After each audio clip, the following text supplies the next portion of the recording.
22+8 यानी कि 30 सांसद।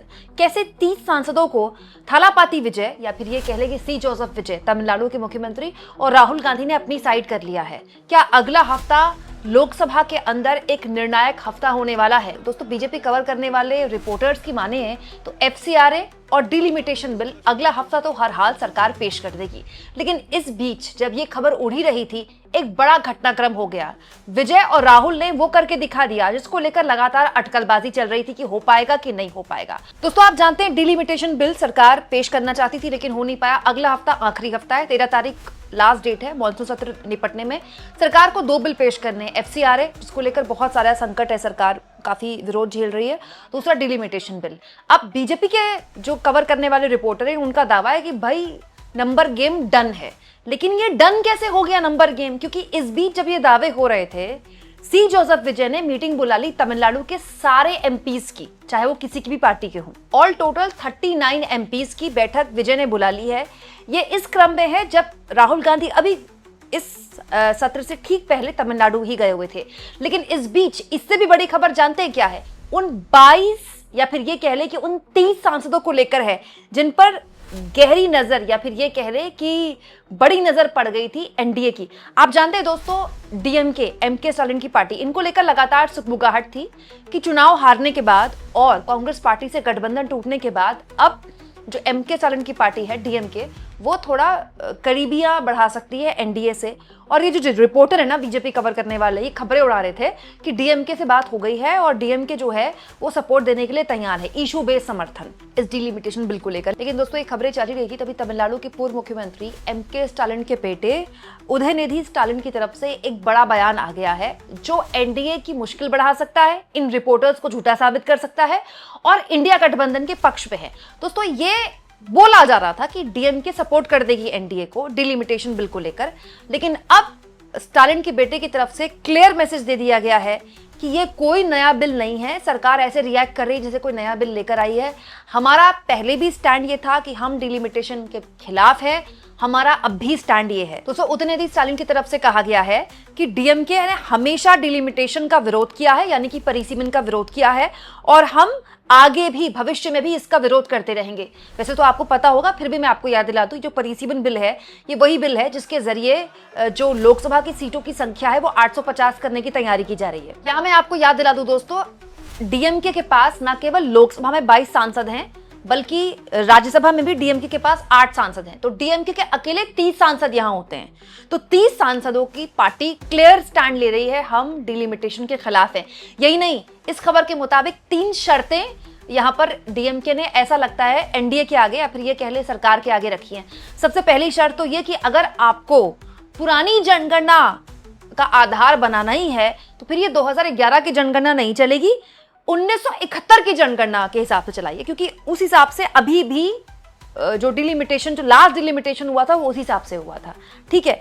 दूसरा, DMK की तरफ से शर्त रखी गई है कि वो जो 50% वाला ब्रैकेट था ना, कि हर स्टेट में, हर राज्य में 50% सीटें बढ़ेंगी, वो हमें लिख के दीजिए बिल में।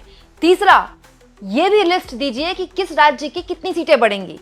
खाली 50% कहने से नहीं बढ़ेगा, लिख के बताइए, दिखाइए हमें लिस्ट कि तमिलनाडु की इतनी बढ़ेंगी, केरला की इतनी बढ़ेंगी, आंध्र प्रदेश की इतनी बढ़ेंगी, बिहार की इतनी बढ़ेंगी, यूपी की इतनी बढ़ेंगी, जम्मू कश्मीर की इतनी बढ़ेंगी। हमको पूरी लिस्ट देखनी है।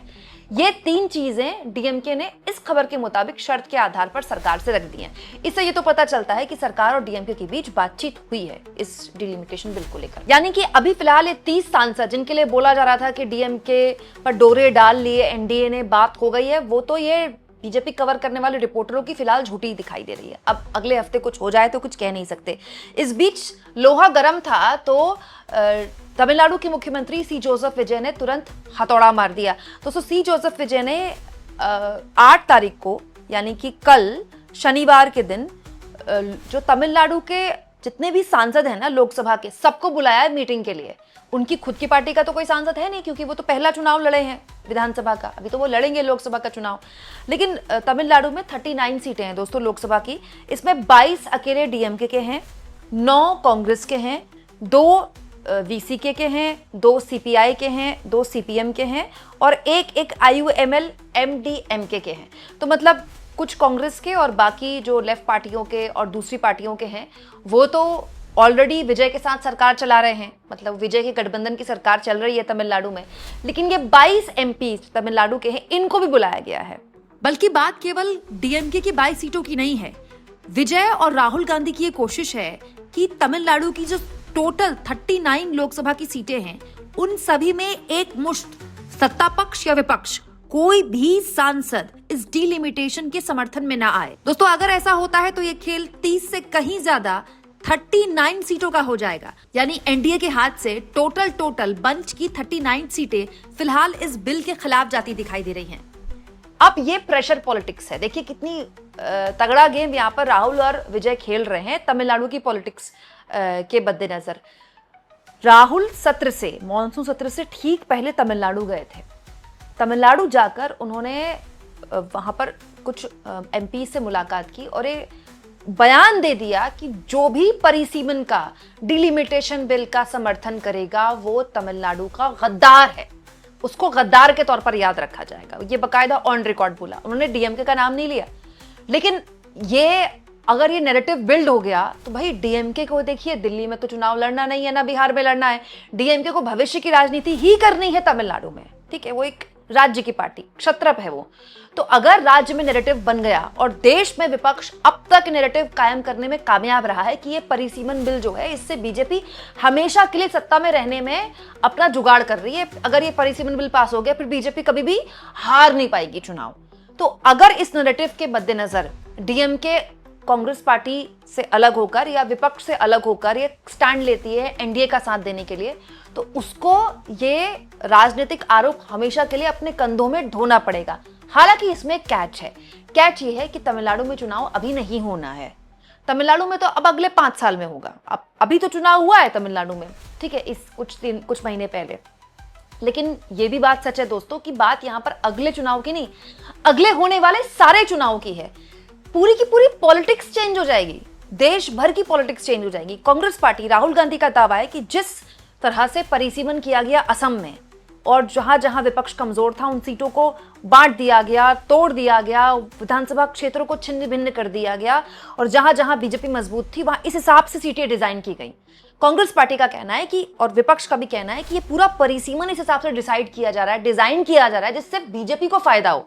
जिन जिन सीटों में विपक्षी पार्टियां मजबूत है, समाजवादी पार्टी है, डीएमके है, जो बीजेपी के खिलाफ चुनाव लड़ती रही हैं, वो सीटें छिन्न भिन्न हो जाएंगी। उनका जो वोटर है वो डिवाइड हो जाएगा, आधा उस सीट पे चला गया, आधा उस सीट पे चला गया। जो बल्क वोट मिलता था वो टूट जाएगा। इससे बीजेपी हमेशा के लिए मजबूत हो जाएगी, क्योंकि विपक्ष की जो पार्टियां हैं उनका वोट हमेशा के लिए कमजोर हो जाएगा। तो अगर कोई पार्टी ये सोचे कि भाई 5 साल बाद है चुनाव, अभी थोड़ी चुनाव है, तो ये तो पूरी पॉलिटिक्स ही बदलने वाला है। देश भर की, राज्य भर की, विधानसभाओं की भी पॉलिटिक्स बदल जाएगी इससे। तो फिलहाल तो ऐसा लग रहा है कि डीएमके ने अभी रुख को भांपते हुए इंडिया गठबंधन के, भले ही वो औपचारिक तौर पर मीटिंग्स में शामिल ना होते हो, लेकिन फिलहाल इंडिया गठबंधन के साथ ही दिखाई दे रहा है। दोस्तों, उदयनिधि का ये जो बयान है फिलहाल तो यही साउंड करता है। अब कल मीटिंग में क्या होता है, पता चला डीएमके के सांसद आए ही नहीं। कि हम क्यों आए भाई, मुख्यमंत्री बुला रहे हैं मीटिंग में। लेकिन अगर नहीं आते तो फिर विरोध झेलना पड़ेगा कि देखिए डिलिमिटेशन के मुद्दे पर ये आ नहीं रहे। बहुत सारी चीजें हैं जो अभी सैटरडे संडे के बाद पता चलेंगी। वैसे तो आपको पता होगा दोस्तों, लेकिन एक और बार आपको याद दिला देती हूँ कि पूरा जो लोकसभा का गणित है वो है क्या। अभी लोकसभा में कितनी सीटें हैं? 543। 2/3 बहुमत के लिए अभी जो एनडीए को चाहिए वो है 362। अभी फिलहाल एनडीए के पास है 319। ये टीएमसी और उद्धव ठाकरे की पार्टी टूटने के बाद का आंकड़ा है। बीजेपी अकेले 240 सीटें बहुमत से दूर। दोस्तों, इतनी तोड़फोड़ होने के बावजूद भी दिक्कत एनडीए के साथ ये है कि 41 सीटों की उसकी कमी पड़ रही थी। तो एनडीए अभी तक ये जुगाड़ लगा रहा था कि 41 में 22 तो डीएमके के आ गए, समझ लो डीएमके से बात हो गई। लेकिन फिलहाल तो डीएमके का स्टैंड क्लियर है, तो ये 41 ही रहते हैं। हालांकि दोस्तों, अभी नजर निर्दलीयों पर भी रहनी चाहिए। बहुत बड़े लेवल पर निर्दलीय भी हैं लोकसभा के अंदर, और वॉकआउट का भी एक ऑप्शन है। आपको क्या लगता है दोस्तों? कमेंट बॉक्स में जरूर लिखें।